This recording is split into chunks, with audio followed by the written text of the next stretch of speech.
Dane. Yes, hi. I'm Bill. Bill, good to meet you, Bill. Nice to meet you. Come on in. Okay. What's up, Bill? How's it going, man? I'm Lou.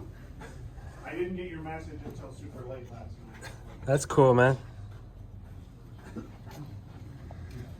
Morning. Good morning. Morning. Dig in the hat, like in the hope. Thank you, sir. It was a busy day yesterday. I was here until 8:30 last night.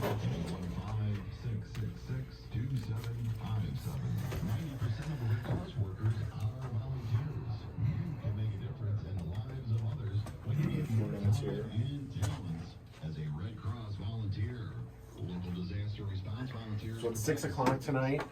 Mm-hmm. At down the road. Yeah, down the road at the Prairie Books store.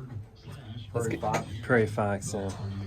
Yeah, I'm looking forward to it. Could I also mention that the Kiwanis is going to have a fundraiser at Culver's Wednesday on the 27th, Yeah, of course. and the money goes toward programs for the children in the community. You know, I'll mention that at the end when the time's up. You could just sort of tell me to mention it, or I'll bring it up.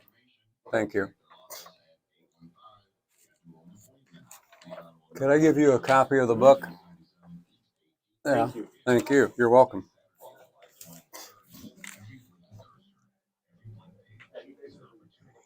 How many books have you written? This is it. I did do a screenplay on the Starved Rock murders, and I tried to interest people. That's why your name sounds familiar. Okay, I tried to interest people, but you know, I saw that in the news somewhere. Or something. yeah, but it never panned out. But it's sitting there, and you know, it's of course Steve. Everything Starved Rock murders. Yeah, Steve Stout, of course, wrote the book on it, and All right, here we go. right.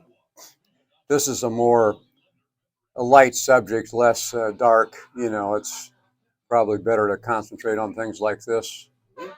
Anyway, really. You are 8:32 on the morning meeting on WCMY. My name is Bill Bernadoni.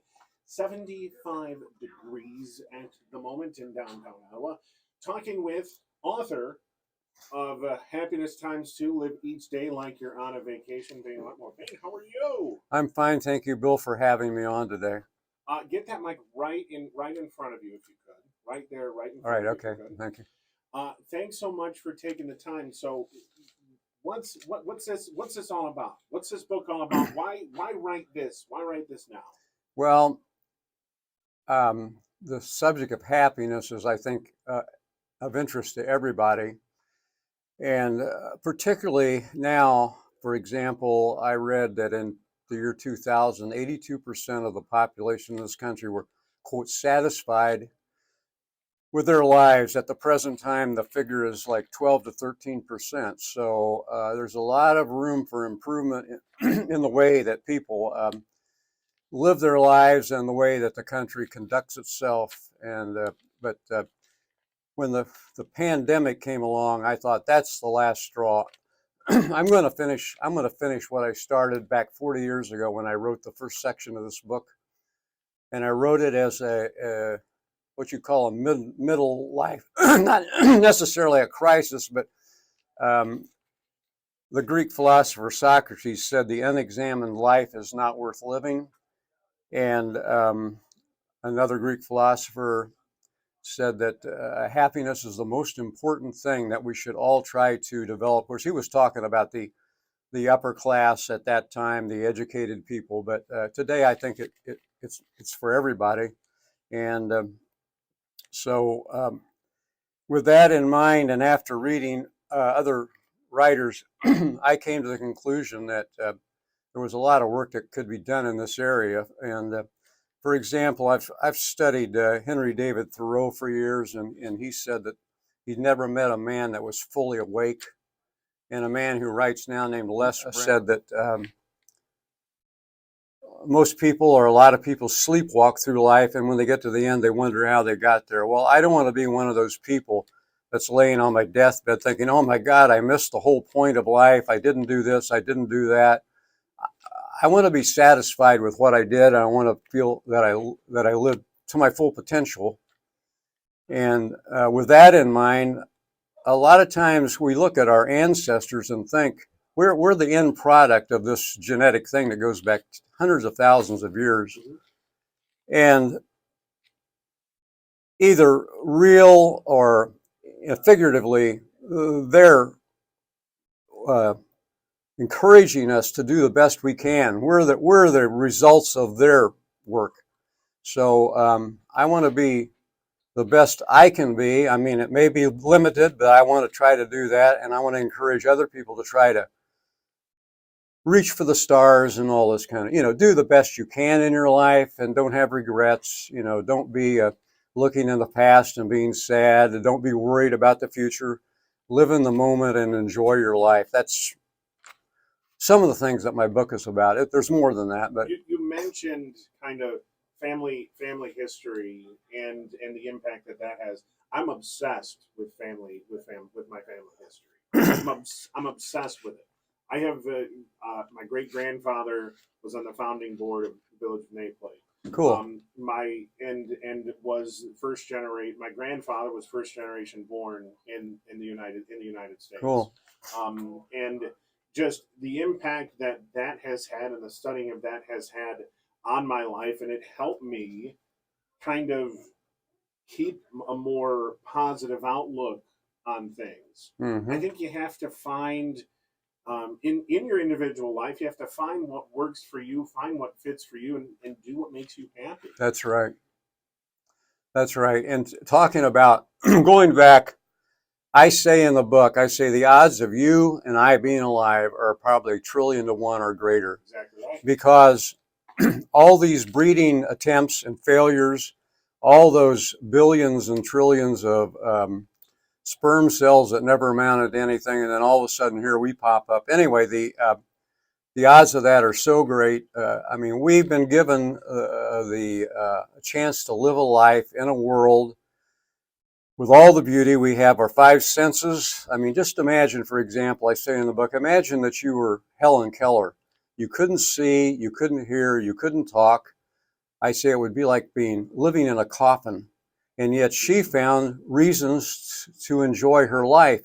A lot of people just say, I would give up. But anyway, talking about people in your past, I've got 2 interesting stories. One, I wouldn't be sitting here right now if it weren't for a murder.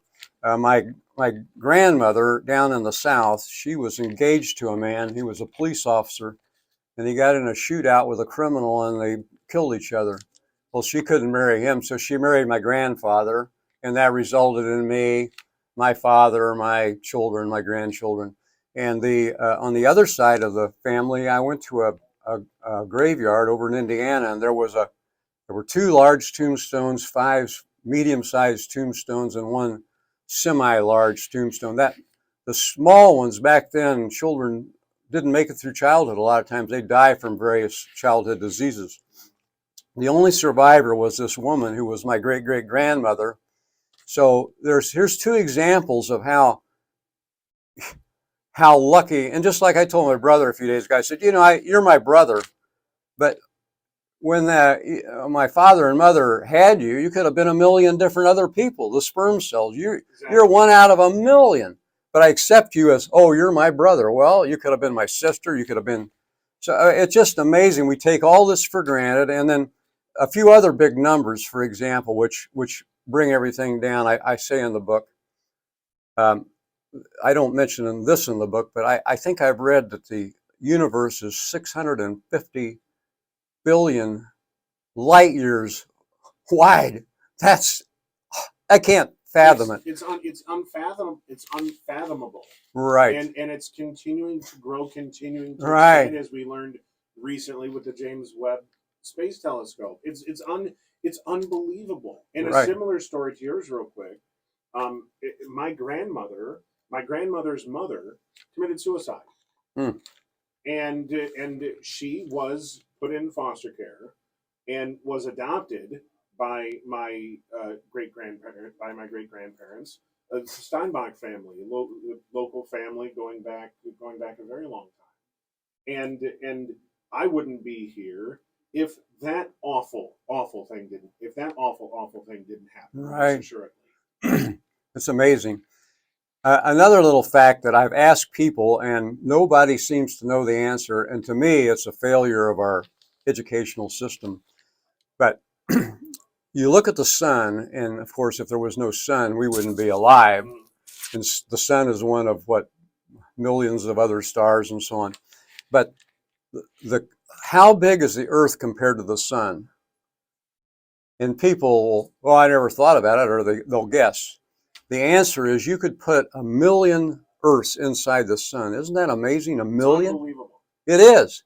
So here we are. There's the sun. There's the universe. Here's the Earth. The Earth is gigantic in our minds. Mm-hmm. And here we are. And of all the trillions and zillions of life forms on the Earth, we are, in our minds, the most important thing that ever existed or ever will exist, which we're egocentric, you know. Mm-hmm. Yeah. So anyway. Talking with the author of Happiness Times 2, Live Each Day Like You're on a Vacation, Bain Wetmore. We'll take a quick time out and be back with more after 93.5, 1430 WCMY, 77 degrees at 8:43. Talking with the author of Happiness Times 2, Live Each Day Like You're on a Vacation, Bain Wetmore.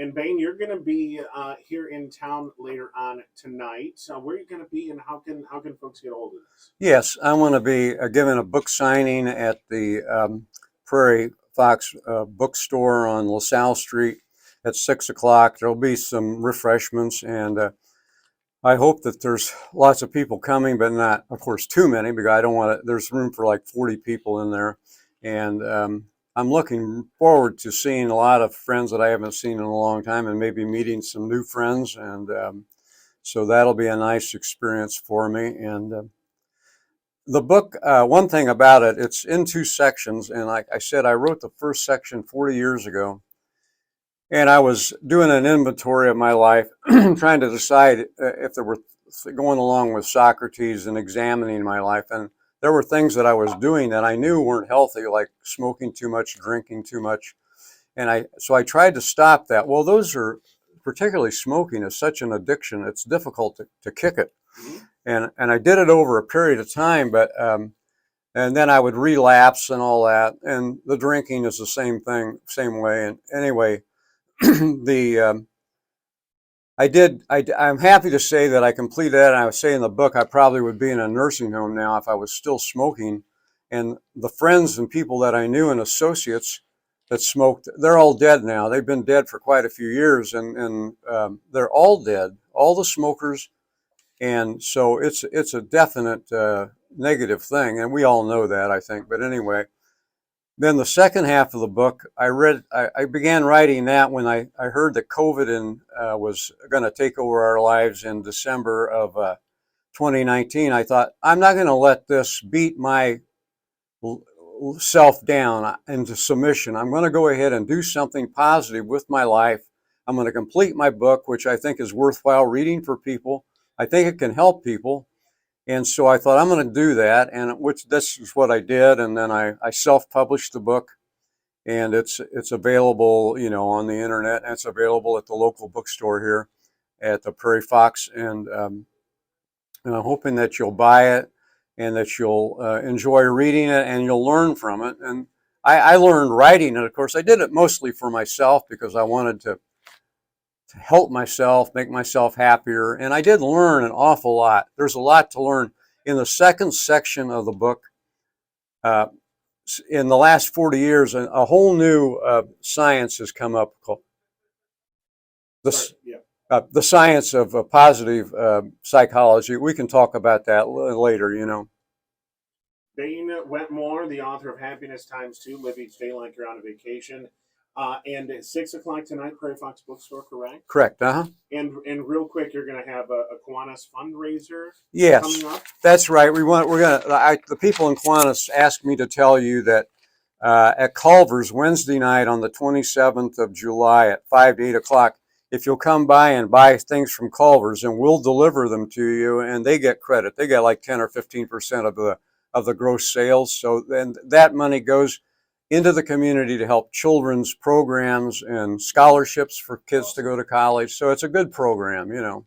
All right. Well, 6 o'clock tonight at Prairie Fox Bookstore with author Bain Wetmore, the author of Happiness Times 2, Live Each Day Like You're on a Vacation. Bain, thank you so much. Thank you so much. On 93.5, 1430 WCMY, we will talk to Mark Platt of Edward Jones Investments next on the morning meeting at 8:47 at 77 degrees. Thank you, Bain. Thank you. Very I much. appreciate it. Thanks a lot.